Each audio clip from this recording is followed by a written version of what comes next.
my name is Rachel. And I'm Emily, and we are the Restless.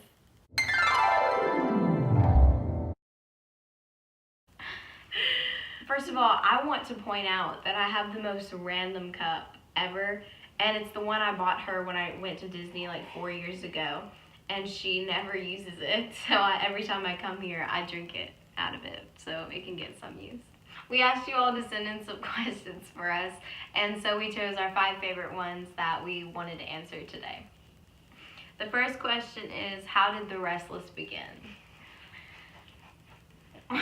It began 3 years ago, almost exactly 3 years ago, January of 2016.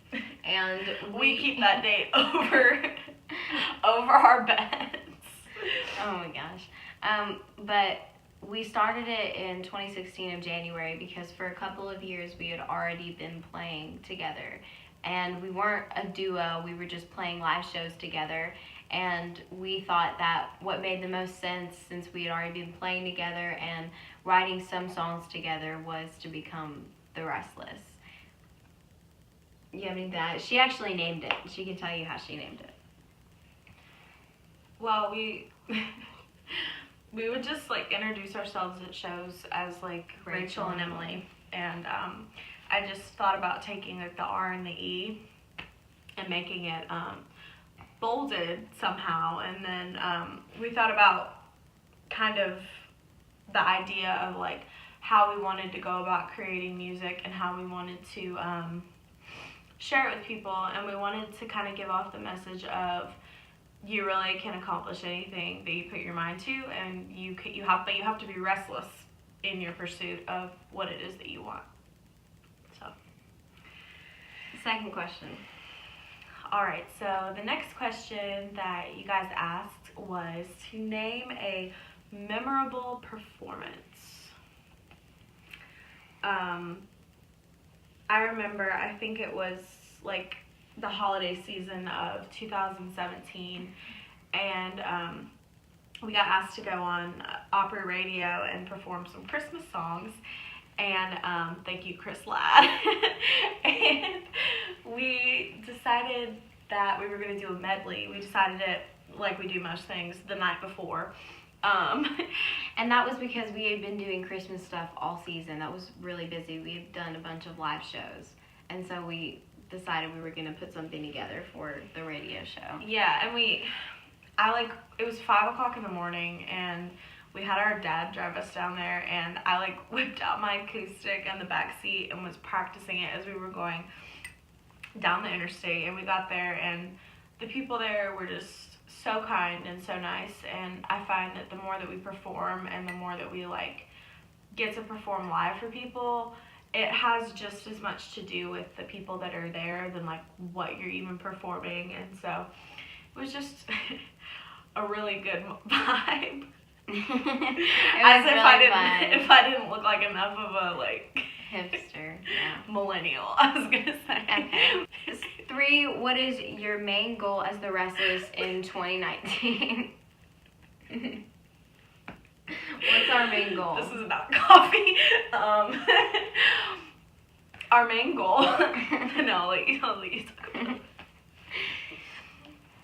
We're not laughing at the question, I promise. Our main goal, I would say, is to connect more with people on a personal level, because we have always played a lot of shows, and that is so much fun, but you don't really get to talk one-on-one with people, and that's why we wanted to do YouTube more, is because we want to connect with you all, and we want to connect with everybody who has taken the time to download our music on iTunes or go to a live show that we're at. So that's one of our main goals for sure. And we want to do that by releasing more music and getting more on social media, and also doing this. Yeah. Are you okay now? Yeah, I'm good. So this next question is, what is the story behind your song Ego? And this is always fun for us to talk about, because there's a lot of times when Emily and I sit down and we write songs because we have like a specific thing that we want to talk about, but I was still living at home at the time, and and we're in her apartment right now. Yeah. If you didn't know.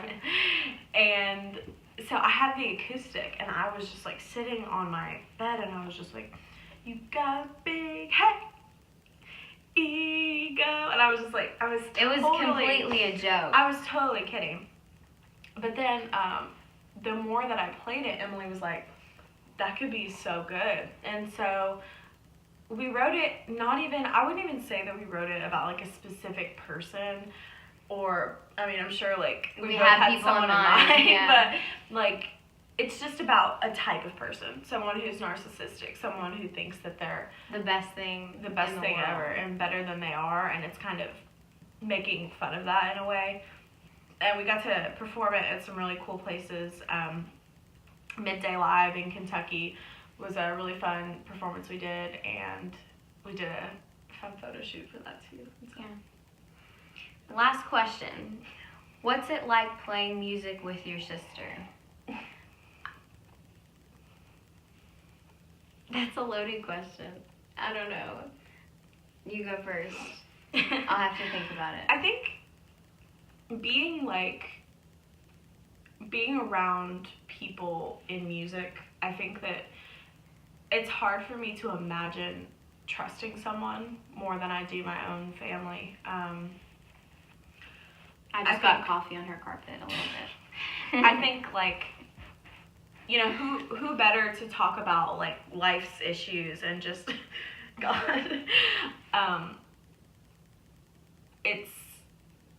It's really awesome, I think, because you kind of just have an understanding with, at least for us, we've just kind of understood each other so well, and I think getting to like share that and share music and share stories is just really, really great, and to not have to worry that someone's judging you for how they might be feeling or what they're going through, and be like, hey, I want to write a song about this crazy thing that I'm going through, and you don't have to like feel like you have to explain yourself as to why.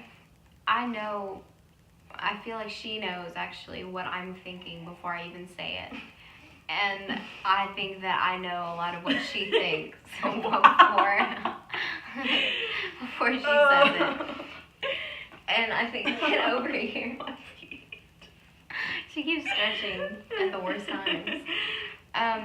So I think now I look like giant compared to you. Like I look so much taller than you. Back to the question, I think it's so cool that I get to spend as much time with her, and I would say that we have always been close, but music has made us even closer. Oh, yeah. And so I think it's so rare to have that much in common with somebody that you've grown up with your entire life. And I think that we are so blessed to have the same talents and the same things that we like enough to where we can go out and share it with the world. I think it's also good because we're both different, and I think that, I'm obviously extremely charismatic and smart.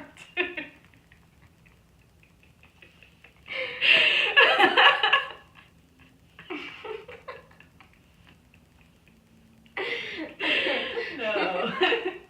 And narcissistic. No, but like I think we add different elements to I think there's just things that she does that I would never think to do, and I think that there's things that I do that I wouldn't think of. Yeah. So I think that definitely I love doing it with you. Yeah. Thank you all so much for watching. We loved answering your questions and getting them. You can send us more if you want, and let us know if you want another video like this. We'll be back with more behind the music videos soon. I don't know how to hold a cup. No, you don't. I really don't.